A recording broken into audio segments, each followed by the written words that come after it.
dimanche. On va simplement se lever. À partir du verset 21.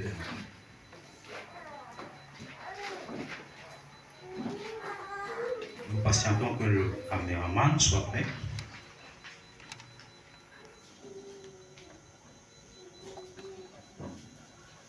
Nombre 18, 21, à partir du verset 21. Je lis au nom de Jésus-Christ. Prenons le verset 20. L'Éternel le dit à Aaron. Tu ne posséderas rien dans leur pays. Et il n'y aura point de part pour toi au milieu d'eux. C'est moi qui suis ta part et ta portion et ta possession au milieu des enfants d'Israël. Je donne comme possession aux fils de Lévi toute dîme en Israël pour le service qu'ils font, le service de la tente d'assignation. Les enfants d'Israël n'approcheront plus de la tente d'assignation, de peur qu'ils ne se chargent d'un péché et qu'ils ne meurent. Les Lévites feront le service de la tente d'assignation et ils resteront chargés de leurs iniquités. Ils n'auront point de possession au milieu des enfants d'Israël. Ce sera une loi perpétuelle parmi vos descendants. Je donnerai comme possession aux Lévites les dîmes que les enfants d'Israël présenteront à l'Éternel par élévation.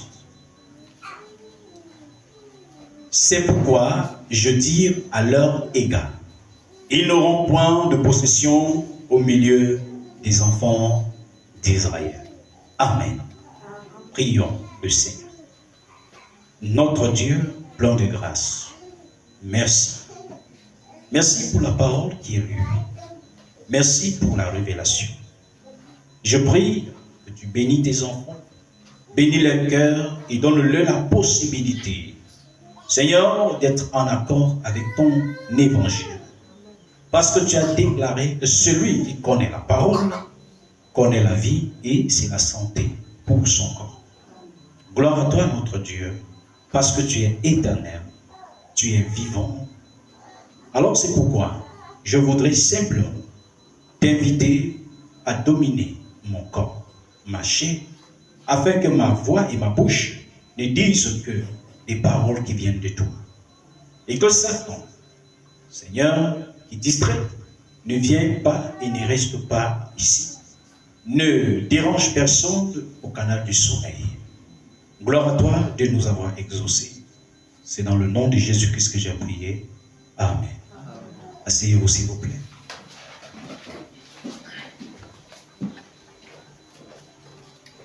Alors, enfants de Dieu, si vous avez des cahiers pour prendre les notes, prenez les notes.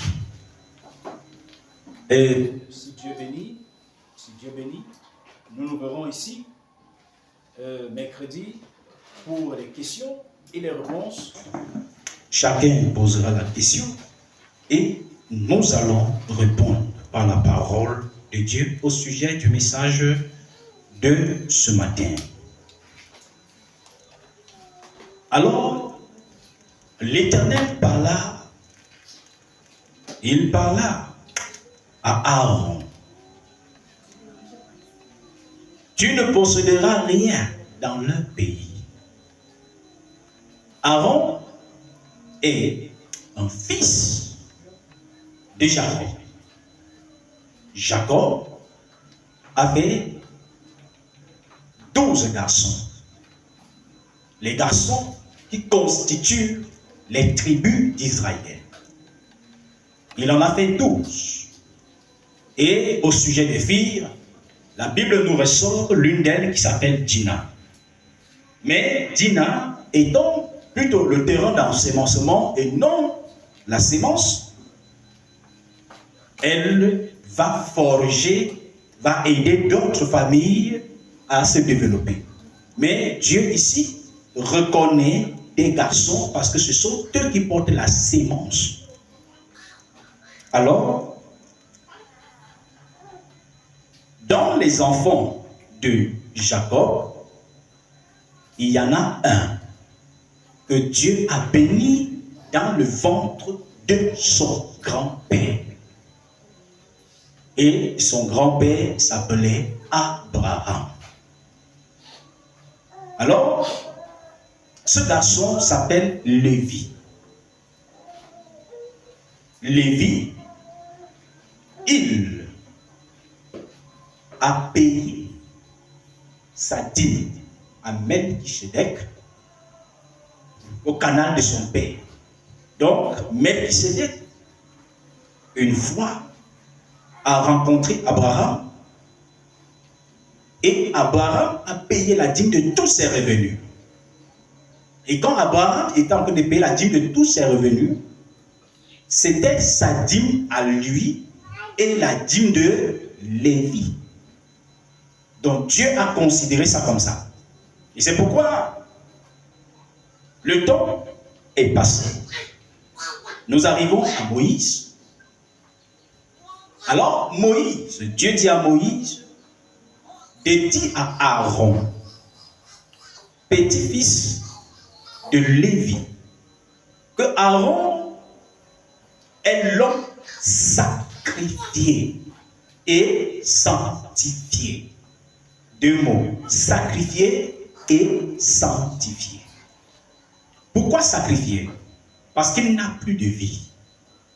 Pourquoi sanctifié? Parce qu'il est mis à part. Gloire à Jésus. Maintenant, Dieu ne pouvant pas conserver à lui tout le peuple, sanctifier à lui tous les enfants de Jacob, il a préféré sanctifier un fils. Il a préféré prendre en sacrifice un fils. Et celui-ci devrait perdre sa vie. Et quand je dis perdre sa vie, ce n'était pas de mourir, mais c'était de ne plus avoir un projet quelconque. Et c'est pourquoi, quand Dieu donne aux Israélites la terre qui leur a été promise, il dit à Moïse de préciser à Aaron que quand Israël aura toute la terre, sera en possession de tout le pays et qui sera en train de faire le partage, que Aaron ne prend rien dans le partage. Au lieu que le pays qui est la promesse, le pays promis, au lieu que ça se divise en 12 parts, ça s'est divisé en 11 parts. Vous voyez? Donc, un fils n'a pas eu de part. Et Dieu dit, ta part, c'est moi. Amen. C'est écrit ici. Il dit, c'est moi qui suis ta part et ta possession au milieu des enfants d'Israël. Et ensuite, Dieu revient par la bouche de Moïse et il dit aux enfants d'Israël, les Lévites auront dans vos territoires leur place d'habitation. Ça veut dire, dans les 11 parts, vous disposerez aux Lévites des lopins du terrain où ils vont habiter. Est-ce qu'on se comprend? Donc, les Lévites n'auront pas un territoire, mais ils seront dans vos territoires. Maintenant, vous allez travailler. Vous iriez travailler. Vous iriez en guerre. Vous allez explorer le monde, mais les Lévites n'auront pas ce droit. Ils vont rester consacrés à moi. Pourquoi? Parce que je vais utiliser leur bouche pour vous parler. Alléluia. Amen. Je n'utiliserai pas la bouche de tout le monde. Dieu n'utilise pas la bouche de tout le monde pour parler. Mais il y a des personnes qu'il s'est choisies dans lesquelles il parle. Et ici, selon le contexte, c'était les Lévites. Maintenant, ces Lévites étaient appelés à se sanctifier, à fuir le péché, à s'éloigner de l'injustice. Par contre, les Israélites, eux, le reste de 11 tribus, ils étaient libres. Ils faisaient ce qu'ils voulaient. Mais bien après, ils apportaient leur offrande de sacrifice d'expiation de leur péché dans la tente d'assignation. Et les Lévites se chargeaient d'offrir le sacrifice. Donc, s'il y a quelqu'un qui connaissait comment est-ce qu'on doit offrir un sacrifice selon la volonté de Dieu, c'était les Lévites. Et ce sont les Lévites qui aidaient leurs frères à offrir leur sacrifice. Parce que le plan de la rédemption leur était révélé. Ils savaient ce qu'il fallait faire. Pourquoi? Parce que ceux-ci restaient permanemment devant la face de Dieu. Ce que les autres ne pouvaient pas faire. Les autres étaient tellement occupés d'aller dans les occupations. Ils ne pouvaient pas rester devant la face de Dieu. Il fallait quelqu'un pour rester devant la face de Dieu.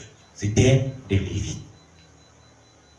Et maintenant, Dieu, il dit aux Israélites, je suis votre Dieu et vous êtes mes enfants. Je vous bénirai. Et pendant que je vais vous bénir, vous prélèverez dans la bénédiction que je vous ai donnée 1/10 de tout, je précise bien, de tous vos revenus. Vous prélèverez le 1/10. C'est obligatoire pour tout Israélite et pour tout chrétien. Vous prélèverez le 1/10. Vous viendrez me le donner. Vous viendrez me donner cela. Et entre-temps, sachant que les Lévites ne travaillent pas, ne discutent pas les terrains, sachant que les Lévites sont consacrés, Dieu se retourne vers les Lévites et dit, ce qui est à moi est à vous. Amen. Amen. Donc, la dîme que mon peuple me donne, je vous le donne. C'est ça. Maintenant, il y a ce problème-là dans le monde où une partie des gens disent que les pasteurs doivent travailler. C'est pas mal, c'est bien de penser. Mais je viens ici en homme neutre, un homme neutre, pour équilibrer ce mot. Je voudrais dire, oui, les pasteurs doivent travailler. D'une part. De l'autre part, seulement si ce mot a son effet, si tous les pasteurs sont appelés de la même manière. S'ils ont les mêmes charges, les mêmes fonctions, les mêmes tâches devant Dieu, oui, que tous les pasteurs travaillent. Mais vous en viendrez avec moi que tous les hommes qui sont appelés devant Dieu n'ont pas la même charge. Ils n'ont pas tous le même cahier de charges. Pourquoi? Parce que si nous rentrons, prendre d'abord l'exemple dans la parole, nous allons constater que déjà entre Moïse et Aaron, qui tous deux étaient présents dans la même période, exerçant dans la même église n'avaient pas la même charge. Moïse était plus consacré que Aaron. Donc Moïse ne pouvait pas travailler. Si Moïse a fait 40 jours devant la face de Dieu, quelle est l'entreprise? Si Moïse a fait 40 jours devant la face de Dieu, quelle est l'entreprise qui devait l'embaucher? Amen. Amen. Quelle est l'entreprise qui pouvait embaucher Moïse? Moïse prend une permission de 40 jours. Qui va lui permettre cela? Mais pourtant, c'est Dieu qui recommande ça. C'est Dieu qui accepte ça. Jésus-Christ a fait 40 jours et 40 nuits dans le désert. Quelle entreprise devrait l'embaucher? S'il était peut-être expert comptable, quelle est l'entreprise qui devait l'embaucher? S'il était vigile, quelle est l'entreprise qui devait l'embaucher? Accepter que sa société reste sans gardien pendant 40 jours et 40 nuits. C'est plus d'un mois, n'est-ce pas? C'est 1 mois, 9 jours de vacances, ou bien de congés, ou bien d'absence. Et ce n'est qu'un cas parmi tant d'autres.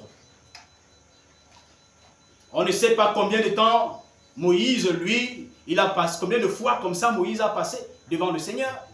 Non. Alléluia. Amen. Non. Mais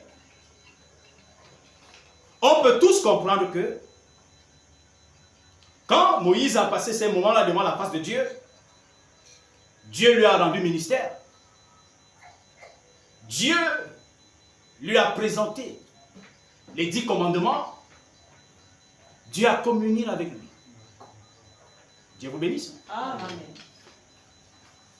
Vous voyez, quoique Aaron, lui, était consacré, Moïse était plus consacré que Aaron. Les gens me diront, l'apôtre Paul, il a travaillé. Mais je vais vous répondre aussi. Qu'est-ce que l'apôtre Paul a fait comme travail? On dit qu'il faisait des paniers, qu'il tissait des paniers. Ça veut dire, ce n'était pas un travail en tant que tel. Ce n'était pas un travail en tant que tel. Gloire à Jésus. Amen. Il vendait et il prenait soin de lui et certains autres personnes. Mais malgré tout cela, l'apôtre Paul ne pouvait pas remplir son ministère seulement avec les paniers tissés et vendus. D'accord? Amen. Il fallait qu'il soit soutenu par des frères, par des sœurs, par l'église. Il dit, les paniers tissés et vendus n'étaient pas suffisants pour que Paul s'en sorte parcourt toutes les villes, les endroits où il a parcouru. Non, ce n'était pas suffisant. Qu'on ne se trompe pas. Je vais dire,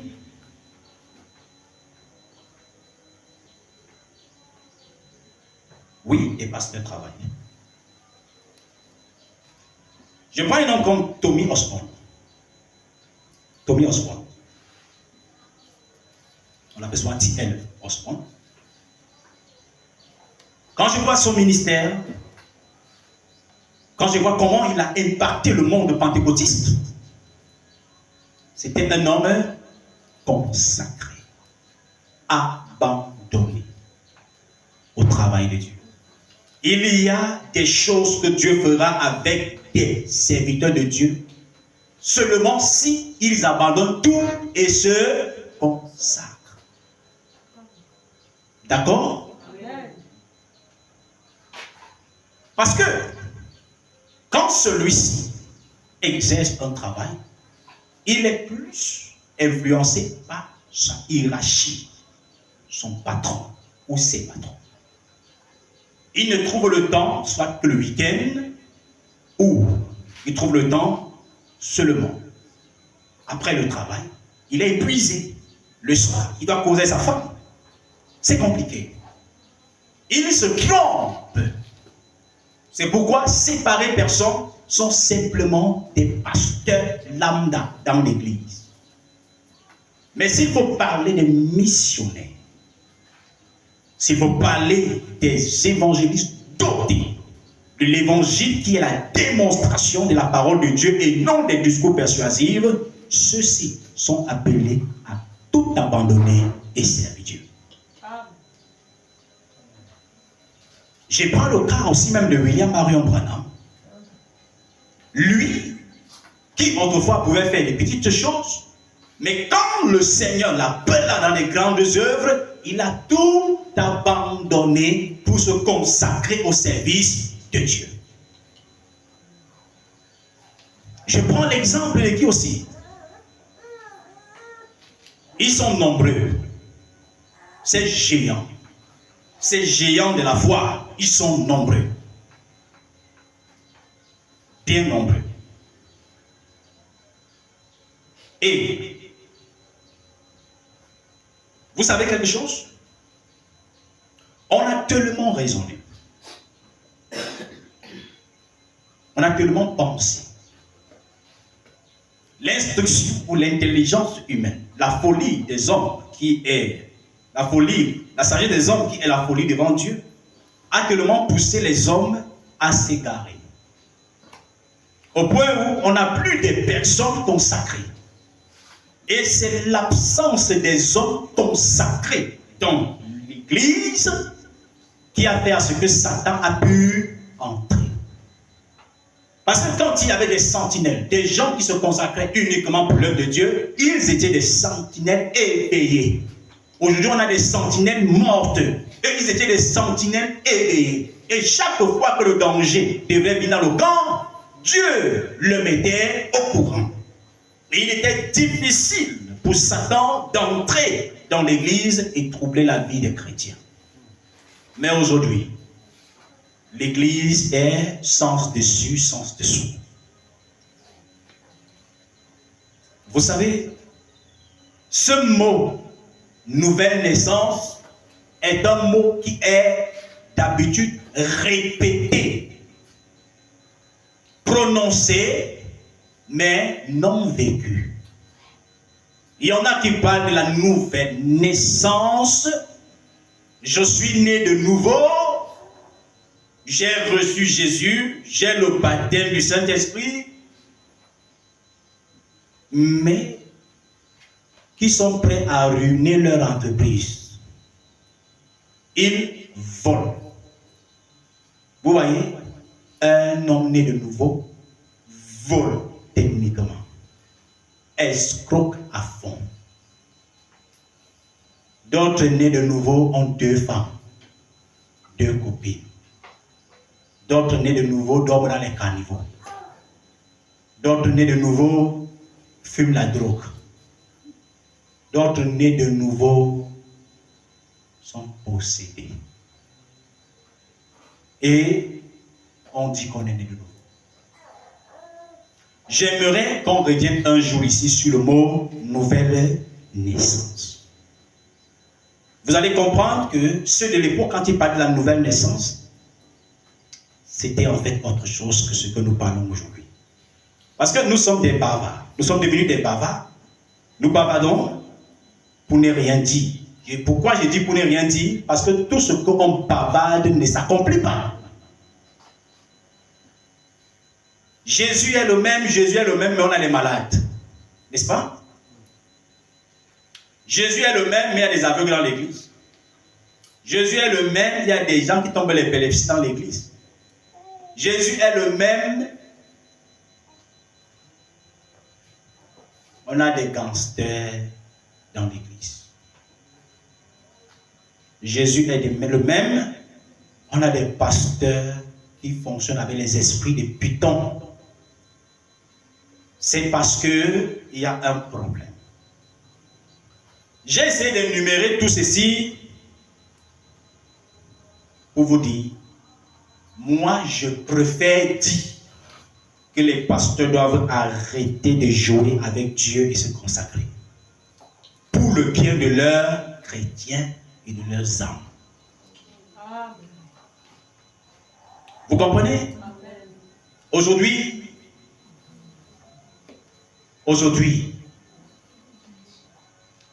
des choses entrent dans l'Église. Les propres chrétiens envoûtent les pasteurs. Pourquoi? Parce qu'ils ne sont pas consacrés. Ils sont occupés à faire des choses, aller dans leur business. Vous savez ce que c'est qu'aller faire la maçonnerie? Pasteur fait la maçonnerie. Il va se fatiguer en longueur de journée. Et quand il va venir pour prêcher le soir, parfois, il quitte du lieu de maçonnerie, du chantier, il se débarbouille, il rentre et il là, il est fatigué. Il n'a pas eu le temps pour prier devant Dieu par rapport au culte. Il vient tout fatigué. S'il a eu un petit temps, c'est celui de dormir un peu. Et quand il se réveille, il vient. Il vous dit un évangile. Vous criez Alléluia. Mais excusez-moi de dire un évangile qui ne vous transforme pas. Parce que quand on voit le résultat, on sent que les gens ne se laissent pas transformer. Pourquoi? Parce que le fait de bavarder n'est pas l'essentiel. Chaque véritable homme de Dieu devrait passer plus de temps dans la prière pour les âmes. Et c'est pourquoi Jésus a dit, le Fils ne fait rien de lui-même. Mais tout ce que le Fils fait, c'est ce qu'il voit le Père faire. Et lorsque le Père a fait, le Fils le fait pareillement. Jésus-Christ, qui est le modèle de la foi, de la grâce autant pour moi, il passait toute la nuit dans la prière. Toute la nuit dans la prière.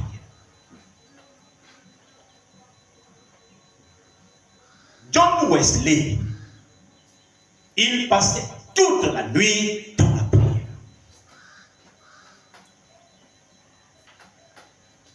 Il y en a qui passaient 8 heures de temps dans la prière. Martin Luther aussi. Tous priaient. Mais aujourd'hui,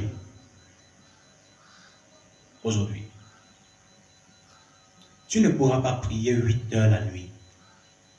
Parce que si tu pries 8 heures la nuit, tu vas dormir au travail. N'est-ce pas? Hein? Tu iras dormir au travail. Je ne suis pas contre le fait que les pasteurs doivent travailler. Mais je suis aussi contre le fait qu'on veut que ça soit une doctrine. Non et non. Chaque homme de Dieu a son appel et a sa commission. À Moïse, il a dit, tu enlèveras Israël, tu délivreras mon pays. À Josué, il a dit, tu le feras entrer. Ce n'est pas deux commissions différentes? Amen. Tu délivreras mon pays de l'esclavage. Moïse l'a fait. À Josué, il n'a pas dit tu délivreras, mais il a dit tu le feras entrer. Et maintenant, délivrer et faire entrer, c'est deux tâches différentes. Et ça demande des consécrations différentes. C'est délivrer qui était le plus grand travail. Parce qu'en face, il y avait un petit Dieu qui s'appelait Pharaon. Un incrédule, le plus incrédule que le monde ait connu. Il était entouré des magiciens. Pour le dominer, il fallait un homme qui voit Dieu, qui cause avec Dieu. Il fallait un homme auquel on n'a pas parlé de Dieu, mais auquel Dieu a parlé. Est-ce qu'on se comprend? Il fallait un homme qui savait l'endroit où il se tenait. Cet homme, c'était Moïse. C'est ça.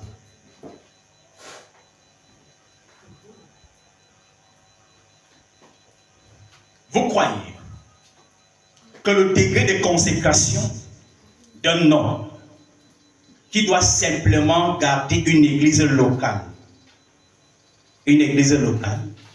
son degré de consécration sera de même avec celui qui doit prêcher l'évangile dans tout le Cameroun. Celui qui est appelé à prêcher l'évangile dans tout le Cameroun, son degré de consécration sera de même avec celui qui doit prêcher l'évangile dans toute l'Afrique. Celui qui prêchera dans toute l'Afrique, son degré de consécration sera de même avec celui qui prêchera dans tout le monde. Plus la commission est grande, plus la consécration est éminente. Des gens se lèvent et disent des choses qu'ils ne connaissent pas.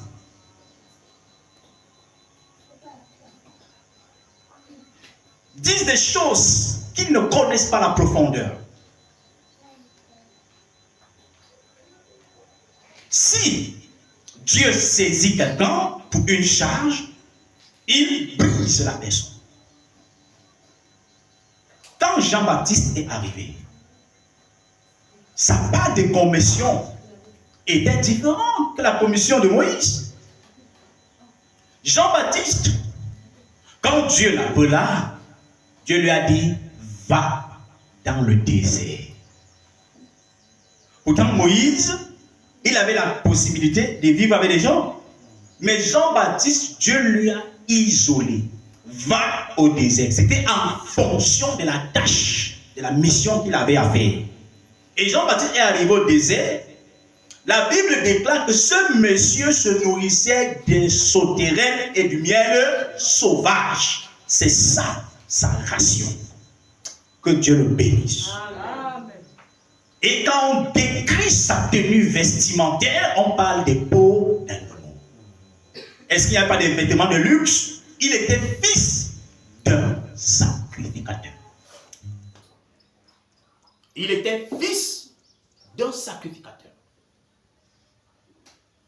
Mais quand Dieu l'appelle, Dieu le sort du confort de son père et lui dit, va dans le désert. On va se lever pour mélanger les choses. Ne mélangez rien. J'ai pris la peine d'expliquer ça pour que chacun fasse son propre jugement dessus. Je suis d'accord que les pasteurs travaillent.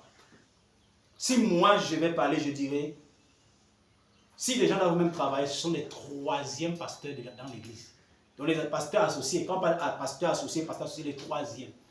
Mais le pasteur de l'église doit travailler, plutôt travailler, se consacrer dans le service du Seigneur. Il devrait rester consacré. Regardez, on dit autrefois, ils boiront quelques breuvages mortels. S'ils boivent les breuvages mortels, rien ne les arrivera de mal. Mais aujourd'hui dans l'église, qu'est-ce qui se passe? Des pasteurs qu'on empoisonne, des pasteurs qu'on flèche. Je ne suis pas contre ça. On flèche. On flèche. Des pasteurs qu'on charme. Donc on va vous dire qu'on a charmé un pasteur. Vous comprenez? Un pasteur a été charmé. Ça, c'est le christianisme tête en bas, pied en haut. Mais si c'est le christianisme pied en bas, tête en haut, christianisme normal, le charme n'a aucun effet dans la vie, non seulement du pasteur, mais même du chrétien. Oh, le serpent lui a mordu les morts. Malchance. L'apôtre Paul a été mordu par la vipère. Il a secoué les histoires dans le feu comme ça. Il a continué à prêcher l'évangile. Aujourd'hui, on s'est trompé. On se séduit. On fait du n'importe quoi à cause de la soif des belles maisons, la soif du matériel. Et on met Dieu devant. On va avoir des véhicules de luxe. C'était pas ça au commencement. Les gens veulent être pasteurs. Quand ils deviennent pasteurs, ils voient que c'est dur, ils partent travailler. Si tu as choisi et que c'est dur, tu supportes. Tous ceux que tu as appelés vont supporter. Amen. Quand Jésus lui-même a dit, le Fils de l'homme n'a pas osé sa tête. Donc, vous qui vous arrangez à le suivre là, sachez que si ça a été pour le bois vert, à plus forte raison, le bois sec. Et j'ai dit ici l'autre jour que la barre de la conversion s'appelle homme de douleur, habitués à la souffrance. Amen. Non, c'est dur. Et maintenant, on va chercher le travail. Et quand on va chercher le travail, on lèse l'église. On ne voit plus. Les yeux se ferment. On ne prie plus suffisamment. On est tout le temps fatigué. En ce moment, l'église devient une église froide qui plus compte sur le matériel. Non, on a la belle église construite. Non, pasteur a la voiture. Je ne refuse pas que les pasteurs aient la voiture parce qu'il pourra arriver quand moi-même je puisse avoir la voiture parce que quelqu'un m'a béni. Je vais rouler à l'intérieur. Non pas parce que je suis parti travailler pour avoir la voiture, mais parce que Dieu, voyant ma vie, a jugé qu'il est bon pour moi en ce moment-là d'avoir un véhicule. Amen. Le pasteur doit se consacrer au point d'être la solution des problèmes de l'église. Je dis le pasteur doit être le canal de la solution de tous les problèmes que l'église a. Ça veut dire si un chrétien a un problème, il ne va pas chercher la solution de son problème ailleurs, mais la solution de son problème se trouve dans la main de son pasteur. Amen. Quand il vient pasteur, j'ai le cancer du col de l'utérus. Le pasteur dit, mon frère, ma soeur, pardon, Dieu te le donne. Père Céleste, donne-lui la guérison. Amen. Et Dieu donne la guérison. Pasteur, j'ai la peine d'ici. Seigneur, guéris et Dieu guérit. Amen. Aujourd'hui, laissez-moi vous dire, les chrétiens, certains, bien sûr, dans certains endroits, sont obligés d'aller vers des marabouts en secret. Pour qu'on enlève quelque chose sur eux, soi-disant rite. Je vous assure, il y a même des pasteurs qui vont consulter des marabouts en secret. Pourquoi? Parce que ils ne voient pas Dieu. Les yeux sont fermés. Et quand tes yeux sont fermés, tu ne peux pas voir. Les Lévites, c'est pourquoi Dieu avait dit aux Lévites, restez consacrés.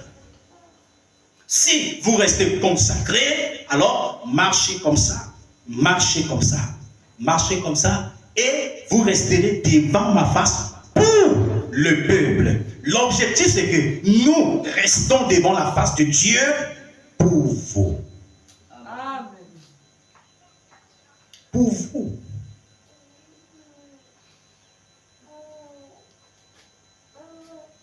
Problème de concours, problème de recrutement, problème de maladie, problème de mariage, problème de sorcellerie, problème de ça. Le pasteur vous amène au Seigneur. Amen. Oui. Et regardez l'image du passé. On dit, les gens étaient tellement convaincus du ministère de l'apôtre Paul que lorsqu'ils entendaient parler de Paul, on disait que Paul venait quelque part, où c'est Paul, c'est Pierre. Ceux-ci prenaient des malades et les rangeaient en route sur le trottoir, Pierre, sur le trottoir. Simon Pierre, noble de son état, homme consacré et filé par l'onction de Dieu, quand celui-ci marchait, il n'était pas seulement lui baptisé du Saint-Esprit, son ombre était aussi baptisé du Saint-Esprit. Amen. Et quand il marchait, son ombre touchait les malades et les malades guérissaient. Amen. Lui, ses yeux étaient fixés sur la lumière. Amen. Quand il est arrivé à la porte du temple, à la porte du temple, un compartiment on appelait la belle, il a vu un paralytique. Écoutez ce qu'il dit. Ce qu'on a, on te donne. Est-ce qu'on peut encore avoir ce genre de langage dans l'église aujourd'hui? Non, on va se dire que le Dieu de Paul, le Dieu de. Et ton Dieu est où? Le langage des pasteurs change. Parce qu'ils se refroidissent. Ils sont occupés à la luxure et aux voluptés du monde qu'ils ont abandonné leur Créateur. Et la Bible déclare que si un homme est aveugle, tous ceux qu'il conduit sont aveugles. Amen. Oui. suis aveugle, vous êtes aveugle. Point barre. Et maintenant, il poursuit en disant, si un aveugle conduit des aveugles, c'est le trou. C'est la force qui va entrer dedans. Alléluia. Amen. Un homme comme Pierre, il dit, je n'ai ni or. Vous croyez que si Simon-Pierre travaillait, Simon-Pierre devait donner au paralytique là l'argent? Hein? Oh, pasteur, vraiment, j'ai des problèmes. Tu as quel problème? Et j'ai des violents maux de tête, ou bien j'ai des problèmes de conception. Ok, sœur, patiente, je vais te signer un chèque de 1 million, tu iras à l'hôpital. Je ne suis pas contre le fait que vous partez à l'hôpital. Hein? Non. L'apôtre Pierre, s'il avait l'argent, il donnait. Mais parce que c'était un pauvre homme, dévoué, consacré au service de Dieu. Il n'avait pas l'argent, il était pauvre, mais il avait plus que l'argent. Amen. Il a dit, je n'ai ni or, ni argent. Alléluia. Amen. Ça veut dire, dans sa poche, il n'avait rien de considérable. Mais il a dit, ce que j'ai, je te le donne. Lève-toi au nom de Jésus et marche. Oh, il s'est levé. Parce qu'effectivement, il avait Jésus. Amen.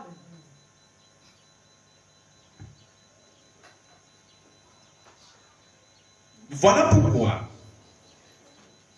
la dîme a sa place dans l'église. Amen. Amen. Parce que je suis et je dis, même si les gens vont contredire ce que je dis, moi je le dis ici à l'église parce que je crois que ce que je vous dis est vrai. Amen. Je dis, tous les pasteurs devraient arrêter de travailler et se consacrer pour le bien des chrétiens. Pour le bien des chrétiens. Ils doivent se consacrer. Parce que les Lévites, c'était des hommes consacrés. Alors, Dieu donc pour remédier la chose, il a dit, vous donc, pour lesquels nous nous consacrons, vous devrez apporter à Dieu votre dîme. Vous devrez le faire. Et en le faisant, vous êtes en train d'honorer la parole de Dieu. Et maintenant, Dieu, de son côté, il a remis cela aux pasteurs,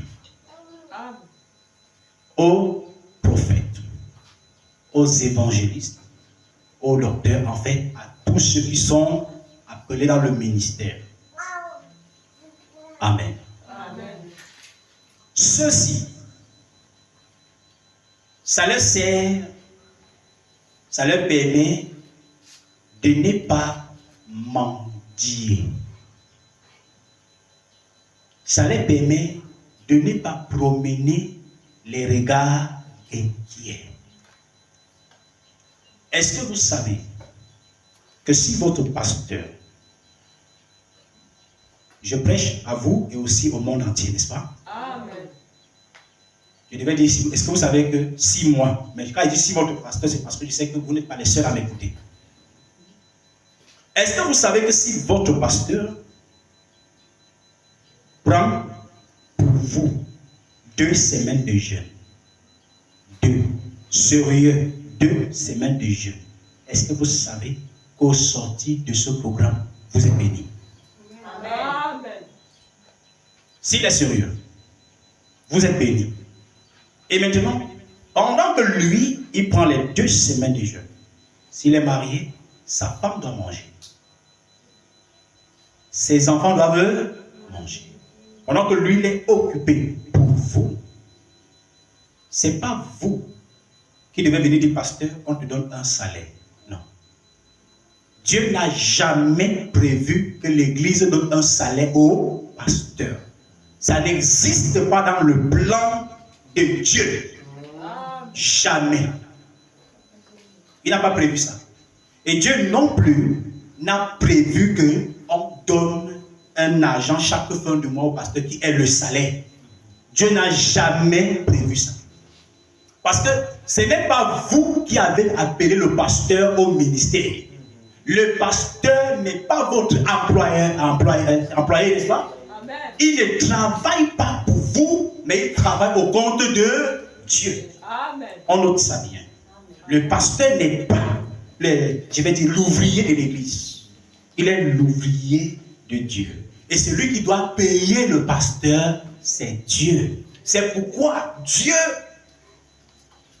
paye le pasteur avec la dîme que vous lui donnez. Amen. Est-ce que vous comprenez? Amen. Dieu paye le pasteur avec la dîme que l'église lui donne. Et ça fait que si l'église paye ses dîmes, le pasteur ne viendra jamais dire à l'église, église, prenez soin de ma femme. Jamais. Il ne dira jamais à l'église, église, à compter d'aujourd'hui, je dis que vous devez commencer à me donner les cartons de maquereaux, cartons de poissons. Un pasteur qui le dit dans son église est un imposteur. Amen. C'est un imposteur. Si un chrétien délibérément veut bénir le pasteur, c'est sa propre volonté. Un pasteur n'exige pas l'argent pour prier pour un chrétien. S'il le fait, il est un imposteur. Il n'est pas un pasteur, mais il est un imposteur. Un pasteur qui ose vendre une huile, qu'elle soit d'olive ou quoi, dans l'église est un imposteur, un affamé. Il n'a jamais été appelé par Dieu, mais il s'est auto-appelé, c'est pourquoi il fait de ça le commerce. C'est un imposteur. Un pasteur pour prier soit sur les eaux et le reste tel qu'ils font, et qui vous demande 50 francs. Il ne parle pas de 100 000. 50. C'est un imposteur. C'est un malhonnête. Parce que, en fait, c'est pourquoi, pardon,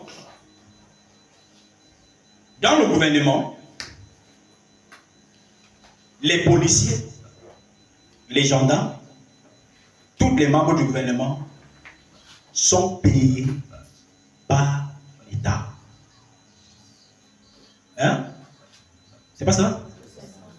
Tout autre agent que l'usager enlève pour leur donner fait d'eux des corrompus. Parce qu'ils ont un salaire et ce n'est pas nous les usagers qui devons les payer, c'est l'État qui leur paye. Parce que c'est l'État qui les envoie. De même si un pasteur escroque les chrétiens, il est un imposteur, un malhonnête, un bandit. Car ce n'est pas les chrétiens qui devraient le payer, c'est Dieu qui le paye. C'est pourquoi Dieu a dit, l'ouvrier mérite son salaire. J'ai dit, je parle de la dîme, n'est-ce pas? Amen. Amen. D'accord. C'est ça. C'est ça. Et dès ce moment, Dieu a tranché. Est-ce qu'on peut regarder Deutéronome? Je vais d'abord, permettez que je regarde le verset 31 de Nombre là. On a vu jusqu'au... Je regarde le verset 31.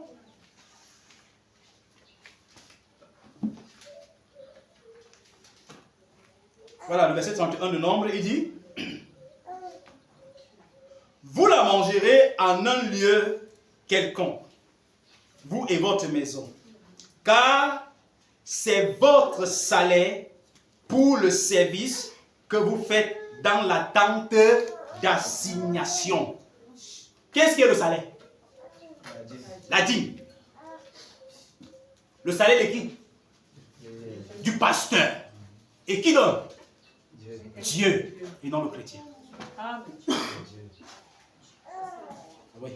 Le chrétien ne paye pas sa dîme au pasteur.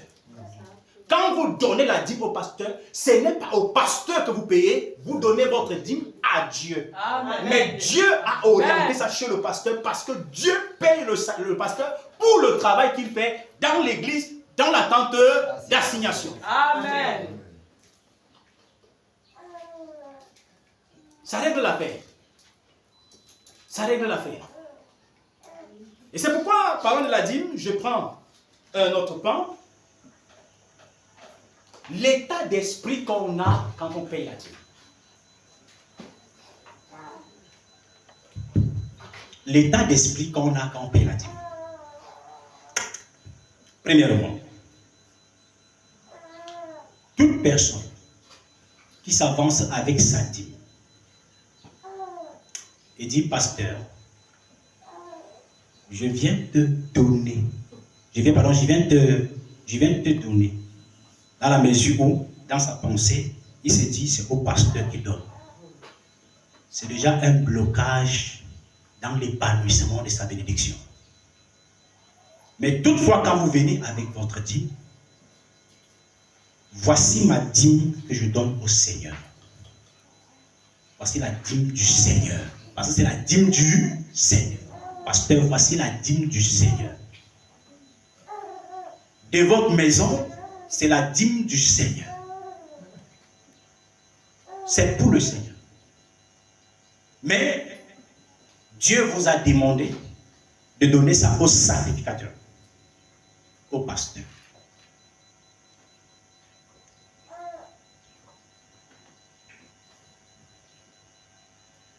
C'est vrai qu'il y a des églises qui disent que la dîme n'est pas scripturée.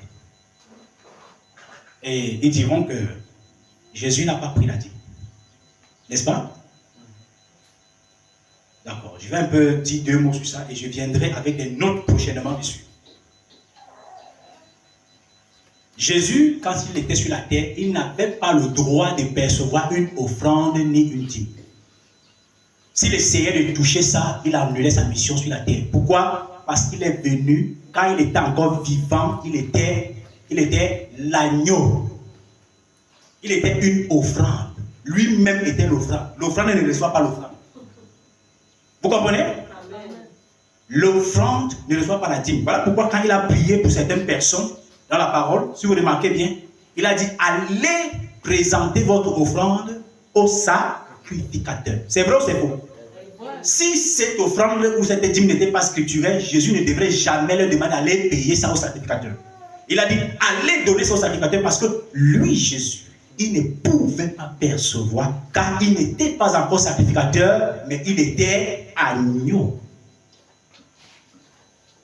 C'est quand il a été crucifié que la Bible nous ressort clairement que de là, il est devenu sacrificateur et il a pris son propre sang, entré avec dans le lieu saint.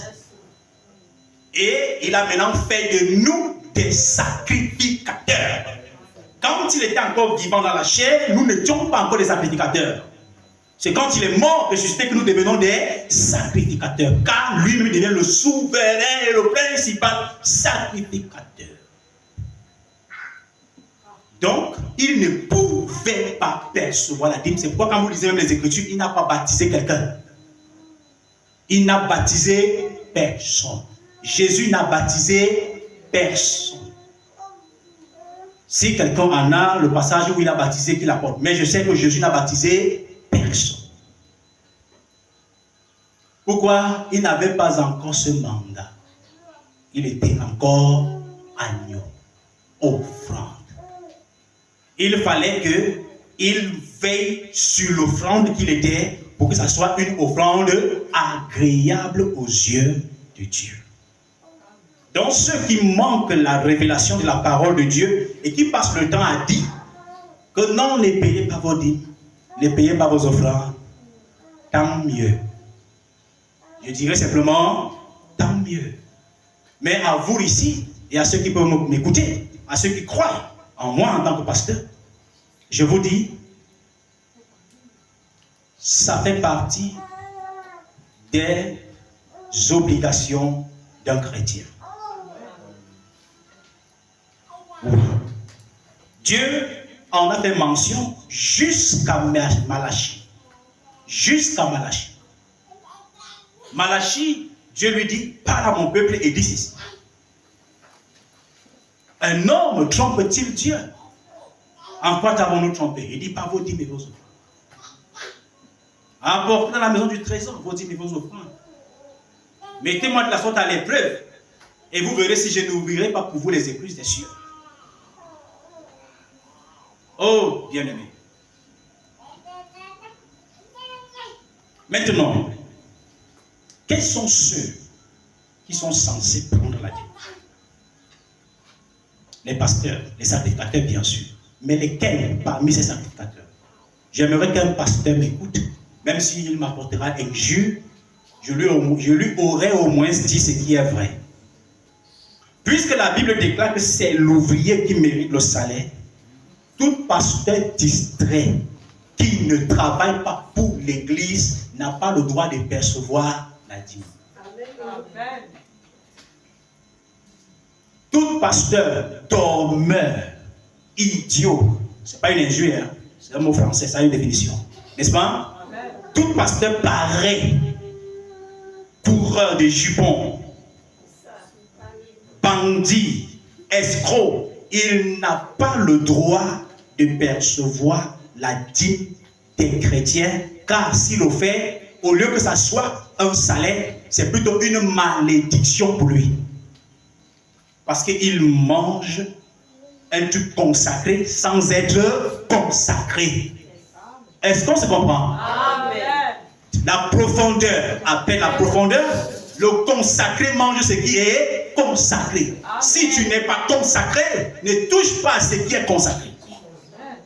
Si tu n'es pas sanctifié, ne touche pas ce qui est sanctifié. C'est pourquoi Moïse a précisé aux enfants d'Aaron, c'est vous et rien que vous qui êtes appelés à manger ici. Aucun autre ne mangera ici sauf vous. Parce que vous êtes sanctifiés. Et tout ce qui est ici est sanctifié. La dîme est sanctifiée. Amen.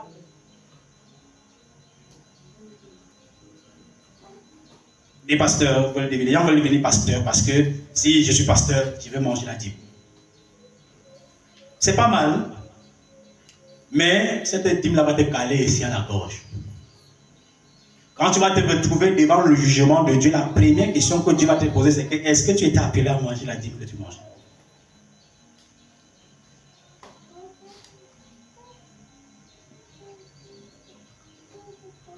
Il y a des pasteurs qui ne connaissent pas l'endroit où les chrétiens vivent. D'accord? Ils ne connaissent pas. Mais le chrétien va viendra avec la dîme, il va prendre. Il y a des pasteurs qui ne connaissent même pas le nom du chrétien. Et le chrétien va avec la dîme, il prend. C'est malheureux. C'est malheureux. C'est très malheureux. Et c'est pourquoi je dirais aussi, si un homme est un bandit, si un pasteur est un bandit, j'ai précisé, vous avez compris, non? Amen. Si c'est un imposteur, vous lui donnez votre dîme. Votre dîme ne produit pas. Il y en a plein dans les églises et j'en ai rencontré beaucoup. Il y a une qui m'a dit une fois, pasteur, je paye ma dîme, mes offrandes, mes prémices. Je suis fidèle dans ce qui concerne la sémence dans l'église. Je soutiens l'église, mais mes finances sont en train de s'enterrer. Je ne vois rien. J'ai vu des difficultés. J'ai dit à cette dame deux choses. Soit toi, ta vie n'est pas correcte avec Dieu, soit tu sèmes ta dîme sur une terre aride. Donc le pasteur qui perçoit ta dîme n'est pas digne de le percevoir. Et il y a aussi le fait que vous portez le salaire de la prostitution et vous payez la dîme du salaire de votre prostitution, ça devient une malédiction pour vous. Oui, une malédiction. Quand vous viendrez avec la dîme là devant l'autel, pasteur, je viens donner la dîme du Seigneur. Le pasteur, il prendra et il va aller s'agenouiller et il va présenter, il va agiter devant le Seigneur votre dîme. Pendant qu'il sera en train d'agiter, au lieu que la bénédiction descende sur vous, c'est la tornade. Ça va saccager votre vie comme ça là. Ça veut dire, hein? C'est ce jour-là que vous n'aurez, c'est ce jour-là que votre vie n'aura plus de sens. Je ne le dis pas de moi. C'est écrit dans Malachie. Tu escroques un homme. Tu lui trompes. Tu lui dis, il te dit je t'aime, tu dis moi aussi, mais pourtant tu ne l'aimes pas. Par amour, la joie l'anima, parce que vous lui avez dit que vous l'aimez. Il vous donne 50 000. Vous enlevez 5 000. Vous mettez dans l'enveloppe. Vous les donnez au pasteur. Ça, c'est une mauvaise offrande. C'est une mauvaise Dieu. Vous prenez le salaire du crime et vous payez la dîme. Vous prenez Dieu, vous traitez Dieu de qui? Quiconque veut jeter la souillure sur Dieu se jette lui-même la propre souillure. Donc voilà les choses qui font parfois à ce que vous enfoncez vos vies dans des tunnels sombres. Mais par contre,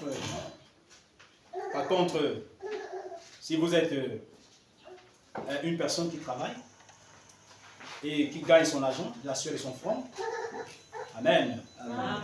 Vous venez devant le Seigneur avec votre dîme. Dieu vous bénisse. Dieu vous bénira. Dieu vous bénira. Amen. Il y a des gens qui vendent la drogue et payent la dîme. La dîme de la drogue.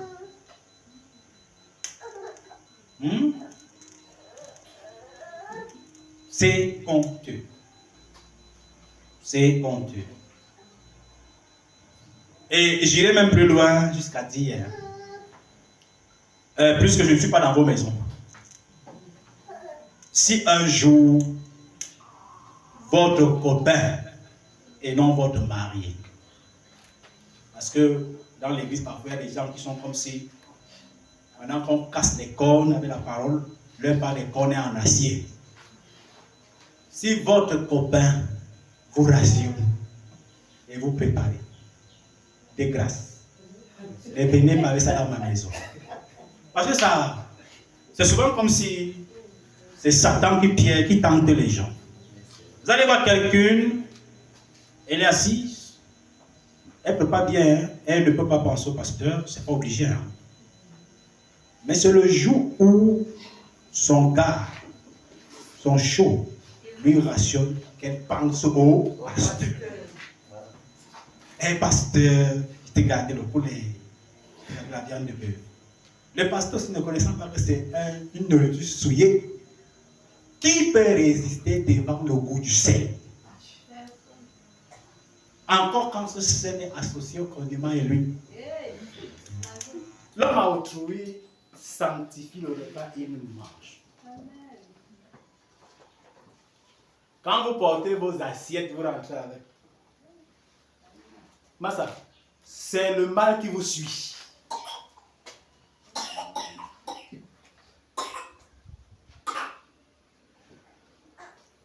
J'ai pris la peine ce matin de vous apporter ce message afin que vous puissiez savoir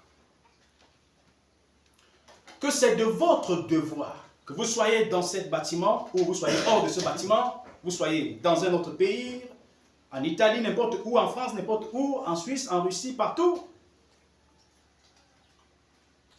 La dîme est obligatoire pour chaque chrétien. Amen.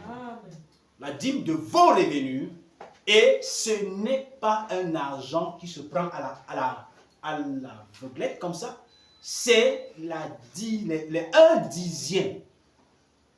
Donc vous prenez la calculatrice, vous tapez ce que vous avez perçu divisé par 10. Et le chiffre que ça marque sur votre tableau, c'est ça que vous comptez, vous placez. compté et placé. N'ayez pas peur de donner ça. Sachez que quelqu'un prie. N'ayez pas peur. Je vous ai raconté le témoignage de ce papa, paix à son âme, n'est-ce pas?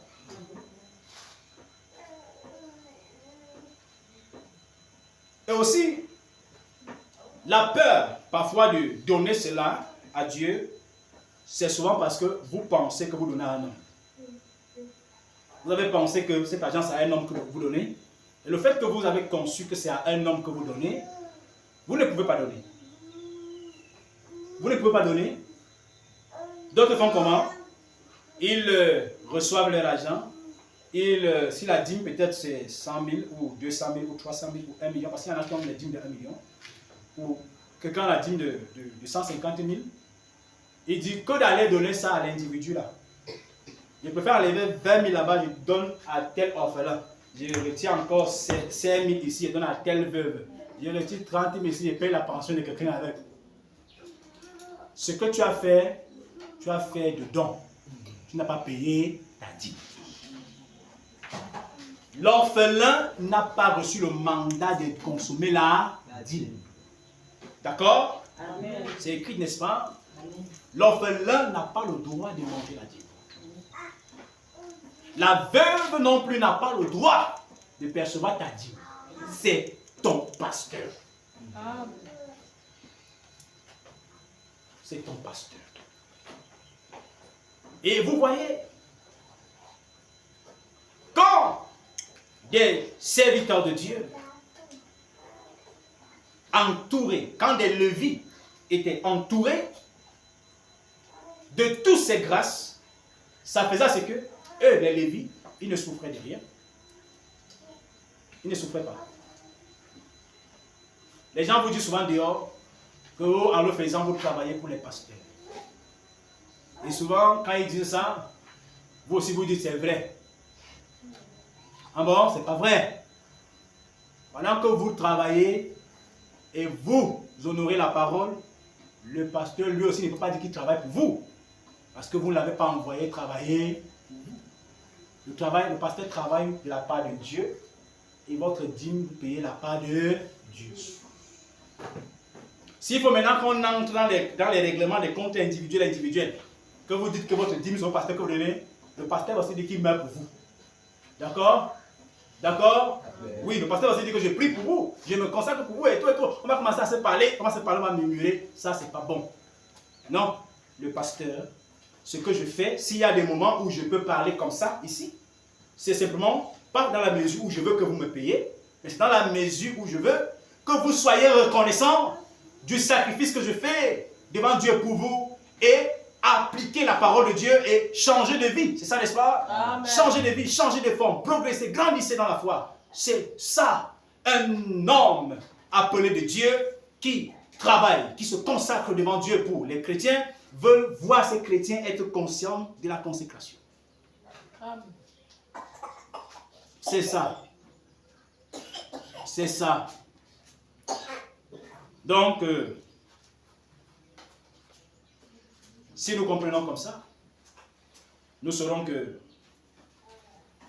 vous n'allez jamais décider ici me payer un salaire. Jamais. Et je ne vais non plus aller acheter les huiles d'olive de 2500, couper dans les flacons, vendre un flacon à 5000. Non. Non. Non. Au point où parfois on fait le vente aux enchères. Vente aux enchères. Huile de faveur. Huile de bénédiction. Dieu m'inspire. Il me dit que les 5 premières personnes qui prendront cela, quelque chose n'est pas dans leur vie. Un flacon, 500 000. Frère, à la hauteur de ton sacrifice, à la hauteur de ta bénédiction. Ça, ce sont des fémans. Ils ont appris l'école de la fémania. C'est ça, non? Un fémanien, tout comme ça. Ne me dis pas l'erreur, frère. Amen. Amen. Non et non et non, je dis non à ça. Et non encore à ça. Si vous avez besoin des huiles bénies dans votre maison, allez acheter en pharmacie, venez me voir et que je bénis. Amen. Gratuitement. Amen. Si vous avez des soucis de maladie, venez, je prierai pour vous gratuitement. Amen. J'ai prié pour les gens qui ont des pertes de sang. Ils sont restaurés aujourd'hui. 5 francs, ils n'ont pas donné. Ils ont reçu à prix gratuit leur bénédiction. Amen. Il y a des femmes aujourd'hui qui ont accouché sans dépenser 5 francs. Parce que la Bible dit, ce qui est donné gratuitement, que l'on remet gratuitement. À bon entendeur, Salut. que ceux qui ont les oreilles pour écouter ce que l'Esprit dit, écoute attentivement. Et que chacun de vous s'arrange à être fidèle dans ses dîmes. Soyez fidèles et Dieu boostera un secteur de votre activité. Dieu boostera votre santé. Dieu veillera d'une manière ou d'une autre. Et pour conclure, quand on donne la dîme, on n'a pas les attentes dans un secteur précis. Seigneur, comme je t'ai donné ma dîme là, j'attends le mariage là. Non et non et non. Seigneur, comme je t'ai donné ma dîme, bon, j'attends le travail là. Non et non et non. Vous donnez votre dîme parce que Dieu vous a béni. Amen. Donc ça veut dire, s'il faut qu'on calcule normalement, quand vous donnez votre, s'il faut vraiment faire les calculs, quand vous donnez votre dîme, Dieu ne vous doit pas. Hein? C'est juste qu'il est un Dieu super bon. Que quand vous donnez, il vous bénit. Sinon, il vous a déjà béni. Ce que vous donnez comme dîme, c'est juste la reconnaissance de la bénédiction, non? Amen. Mais l'ayant fait, quand même, il ne se limite pas là. Et il dit encore, je bénirai. Amen. Donc, lorsque vous avez fait pour vous, n'attendez pas Dieu quelque part. Faites-le et restez tranquille et observez Dieu. Comptez ses bienfaits dans vos vies et vous saurez que Dieu est présent. Amen. Gloire à Jésus-Christ. Amen. Et c'est sur ça que je vais m'arrêter. Amen. Et que Dieu vous bénisse richement. Qu'il vous aide à avancer. Amen. Arrêtez d'écouter ce que les gens désespérés racontent là-dehors. Arrêtez d'écouter ce que des incapables, des jaloux racontent là-dehors. Vous voyez comment est-ce que une femme a essuyé les pieds de Jésus? Je ne dirais pas que vous essuyez mes pieds, non. Mais je dirais, c'est bien d'honorer des gens qui se sacrifient pour vous. Amen. Alléluia. Amen. C'est très important. Soyez reconnaissants. Amen. Qu'on ne vous empêche pas d'être reconnaissant. Non. Non et non. Qu'on ne vous empêche pas d'être reconnaissant. Si Dieu m'a béni, je suis reconnaissant. Si Dieu m'a donné, je suis reconnaissant. Et c'est tout. À Jésus, je m'abandonne. Ce qu'il me dit, je le crois. Et je prends ce qu'il me donne, la couronne avec la foi. Comptez sur, comptez sur lui, tant que Dieu, durera le combat, que l'on vit, pour que l'on meure.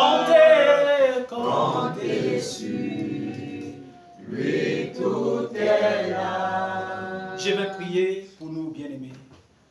Seigneur, notre Dieu,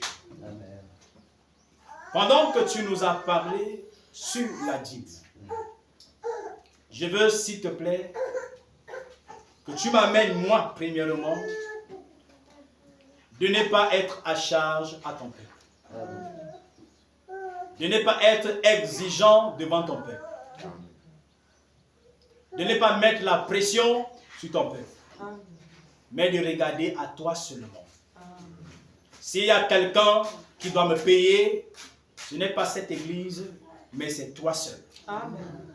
Que l'ayant compris, que je ne reste pas, Seigneur, à oppresser les pauvres, à oppresser des personnes qui ne parviennent pas à manger, mais Seigneur, que mes regards soient sur toi. Amen. Bénis aussi cette église et permets-la de comprendre qu'il est nécessaire pour eux de payer leurs dîmes, Amen. d'apporter leurs dîmes vers toi. Parce qu'il y a plein d'avantages. Tu as dit, afin qu'il ne manque pas la nourriture dans ta maison. Et tu as dit, tu le béniras. Et tu as dit, tu menaceras le dévoreur. Veille encore sur ta parole et accomplis-la. Si, Seigneur, il y a, oh Dieu, l'incrédulité dans le cœur de quelqu'un, autrefois, qui lui a rendu sceptique et l'empêcha de mettre ta parole en pratique, je veux que tu délivres les cœurs, délivres les âmes, bénis-leur richement. S'il te plaît, notre Dieu, nous voulons que chacun fasse sa partition. Que moi, pasteur, je reste à l'endroit où je dois être et que eux aussi, qu'ils restent à l'endroit où ils doivent être. Amen. Que tous ensemble, chacun restant sur sa place, que nous soyons une église épanouie, une église bénie. Au nom de Jésus-Christ. Que cette parole prêchée ce matin porte des fruits. C'est dans le nom de Jésus-Christ que j'ai ainsi prié. Amen. Amen. Gloire à Jésus-Christ. Amen. Est-ce qu'on peut s'asseoir un instant?